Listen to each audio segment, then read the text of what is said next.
The individual has always had to struggle to keep from being overwhelmed by the tribe. If you try it, you will be lonely often and sometimes frightened, but no price is too high to pay for the privilege of owning yourself. Friedrich Nietzsche.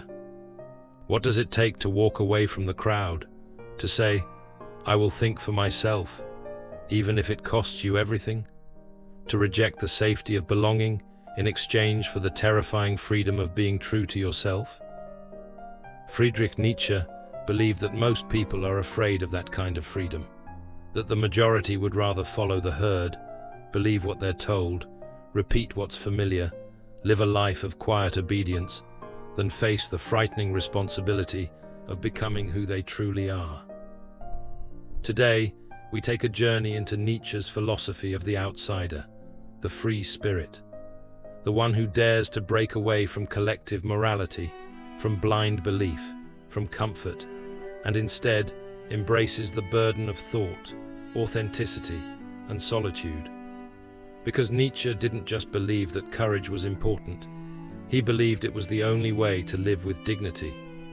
And this is how you leave the herd. For Nietzsche, society is built on what he calls herd morality, a system of values designed not to elevate the individual, but to keep everyone the same. In the herd, obedience is virtue, agreement is safety, conformity is goodness. Where do these values come from? Nietzsche argued that they were not natural. They were created by the weak, by those who resented strength, independence, and greatness.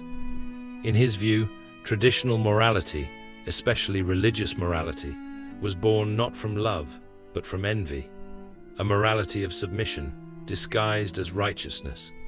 So when someone stands out, when they speak the truth, when they create, when they don't obey, they aren't celebrated. They're punished, because nothing threatens the herd more than the one who dares to be free. To Nietzsche, the herd isn't just a group, it's a mindset, a fear of difference, a hatred of excellence. And the first step to becoming yourself is recognizing just how much of your life has been lived according to other people's rules. But if herd morality keeps you small, what's the alternative? Nietzsche offers us the figure of the free spirit, not someone who simply rebels for the sake of rebellion, but someone who questions, someone who asks, why do I believe this? Who benefits from this value? What if everything I've been taught is wrong? This questioning is not comfortable. It's not safe. In fact, Nietzsche describes it as a kind of death, the death of the old self, the collapse of inherited beliefs, the terrifying realization that once you leave the herd, there is no map, no one to tell you what's right, no one to protect you from your own freedom. But that's also where life begins. The free spirit is born in fire. They forge their values. They decide what matters. They become the authors of their own lives. And in doing so, they awaken a strength that can't be given or taken away. It can only be earned. This is the courage Nietzsche demands, not the courage to fight others, but the courage to face yourself. Here's the part most people avoid. Leaving the herd is lonely, deeply, crushingly lonely. Nietzsche didn't romanticize this. He knew that the path of the outsider comes with pain. To see differently is to be misunderstood. To speak truth is to be hated. And to walk your own path often means walking it alone. But solitude, Nietzsche believed, was not a punishment. It was a gift, because only in solitude can the soul grow strong. Only in solitude can you stop echoing the world and start listening to yourself. The crowd offers comfort, but comfort is a cage. In Thus Spoke Zarathustra, Nietzsche writes of the higher man who retreats into the mountains, away from the noise of the many. He suffers, he doubts, but he also discovers. Solitude, Nietzsche tells us, is not the absence of love. It's the space where you learn to love deeply, fiercely, and freely. And when you return as something the herd can't touch. What does it mean to be truly free? For Nietzsche, it's not enough to reject old values. You have to create your own. This is the core of Nietzsche's idea of the Übermensch, the overman or beyond man. Not a tyrant, not a monster, but someone who invents meaning where there was none, who lives not according to morality, but according to personal truth. The Übermensch is not born. He is made, through suffering, through struggle, through profound self-awareness. He is not concerned with being liked. He is not guided by fear. He is responsible only to himself and the world he chooses to create.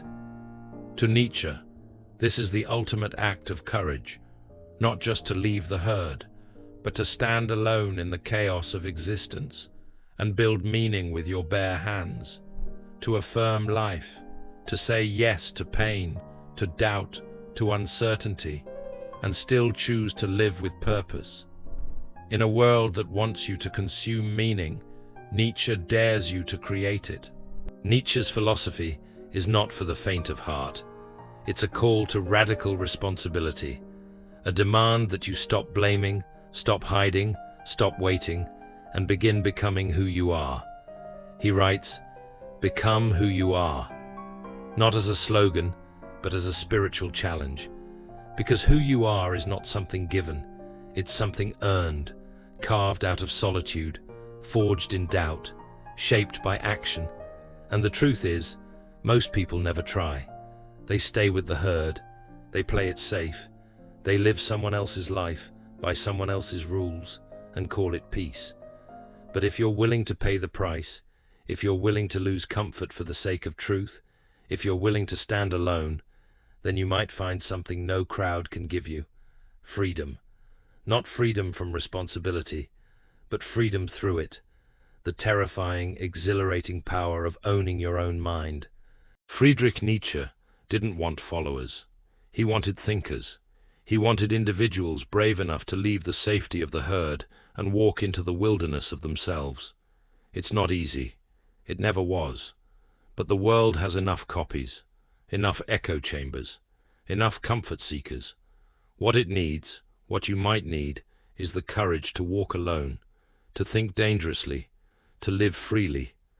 So the question Nietzsche leaves us with is simple. Will you stay with the herd, or will you become who you are? Thanks for listening.